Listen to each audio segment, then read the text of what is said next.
président déchu Mohamed Bazoum tente de s'évader jeudi 19 octobre avec son entourage, informe la junte au pouvoir au Niger. Dans le communiqué de la junte lu dans la soirée du jeudi à la télévision nationale, l'ex-président et ses proches auraient tenté de fuir aux environs de 3 h du matin.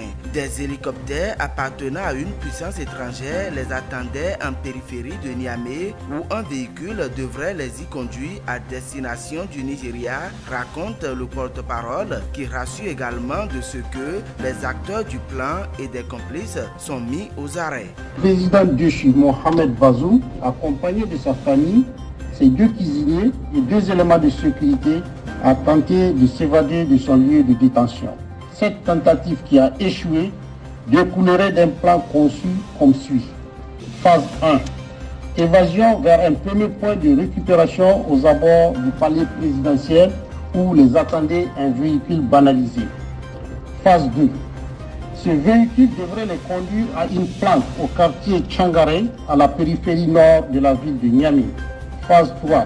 À partir de cette planque, un déplacement serait prévu vers 2 hélicoptères appartenant à une puissance étrangère censés les exfiltrer à Birni-Kebbi au Nigeria.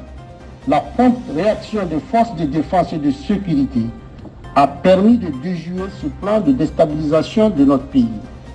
Le Conseil national pour la sauvegarde de la patrie et le gouvernement saluent le professionnalisme et le sang-froid de nos vaillantes forces de défense et de sécurité qui ont permis de préserver des vies humaines, et c'est en dépit de l'attitude irresponsable du président déchu et de ses complices.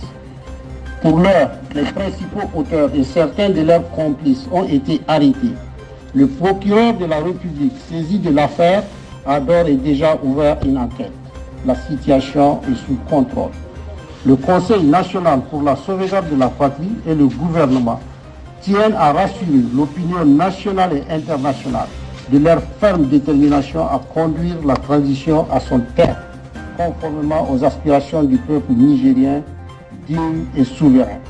Des proches du président renversé opposent une autre version à celle de la junte. Il explique que Mohamed Bazoum a été séparé de sa femme et de son fils dans la nuit et leur téléphone confisqué. 2 de leurs anciens gardes du corps sont aussi interpellés. Et c'est au cours de l'une de ces opérations que des coups de feu auraient retenti.